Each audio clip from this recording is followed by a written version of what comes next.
Right, it's exciting times, guys, for Sable Offshore's investors. Today, on May 14th, we're expecting a crucial ruling regarding Sable Offshore and the California Coastal Commission, which has pretty much been the last hurdle to it restarting the oil pipeline. So here's what we know so far. There's already some positive news where the California Department of Parks and Recreation has agreed with Sable Offshore and granted an exemption for crucial maintenance work during the state parks area. It's not 100% related in the sense that the judge will rule based on the county as well as the authority of the Coastal Commission. But this does help in some sense the argument that what Sable has been doing is crucial maintenance work and does not require additional new permits. Now, on top of that, based on last month's discussion when they met together in court, we are seeing that the maintenance and all the work was supposed to be done in about 6 weeks, which is the end of this month. Now, the only question mark is hydro testing, whether it's still pending or perhaps it's already been completed along with the maintenance work. Perhaps we'll get more update from the company after the ruling comes down. Now, if everything stays on track, and Sable Offshore could be in a position to push for a production restart in Q2, as stated in their filings. Now, this could be a major catalyst for the stock and could trigger significant price movements as it really removes the last overhang on whether or not the company can actually produce oil from the fields that it purchased. All right, so let's look at the possible outcomes. Now, there are basically three outcomes, right? The worst case scenario is that the court rules in favor of the Coastal Commission. In this scenario, we're likely going to see that Sable will be forced to halt all maintenance work immediately, and that the company will need to require all necessary new permits to restart the maintenance works and to conduct all extensive repair works or things that needs to be done during that period. Now, this process alone can take months, which would definitely be a major setback as the company needs to produce oil initially by the end of 2025, but now it can now extend into March 31st, 2026. Now, this is one possible outcome. I don't think it will be this outcome, given that the judge did not rule a injunction during that initial discussion in April. Now, the best case, of course, is for Sable to win, a full win, and it could be a huge victory. This would essentially validate the company's current approach that everything is falling under continued maintenance work and is doable within the permits that it has.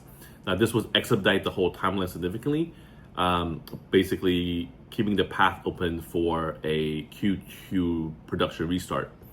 Now this is something that we are hoping for, but there's also the third possibility, right, where it's a middle ground, where it's a partial win for both sides, where it will be a split decision, where that both sides will take something away from it.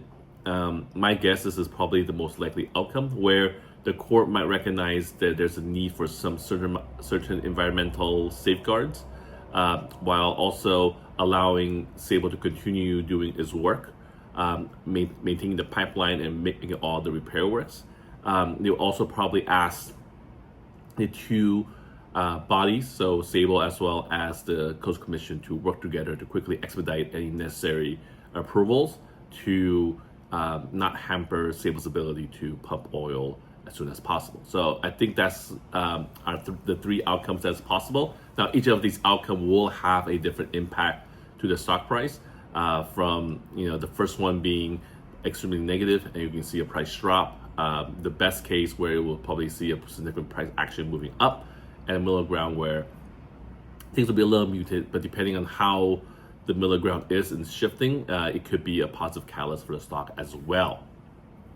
Now, that's basically what we're seeing. Now, what's making this a lot more interesting now as well is that if we look at the short interest that's currently in the market now, based on the latest data from April 30th, there's about a 20% short of Sable Offshore's free float, as well as about I think about 55% of short in the dark pool. Now, it is estimated it takes roughly 7 to 8 days of basically average trading just to cover those short positions itself. So it's very likely that in the past week or two, especially as the UK signed its first deal and the market basically have this new optimism that there is some short covering that's already taken place prior to the May 14th ruling, as the stock has moved substantially higher and faster than, let's say, its counterparts in the oil industry. Now, I still am guessing, or I'll be willing to bet that there's still quite a substantial amount of short position out there. And if this ruling goes in Sable's favor, it could act as a short squeeze potentially coming up. Now, of course, this isn't financial advice. It's just an analysis of what possible outcomes are possible and what we can expect to happen on the stock itself. All right. So now the big question I have is, how are you playing the situation? Are you waiting in, basically waiting for this catalyst to happen, or are you sitting on the sideline watching for confirmation, right?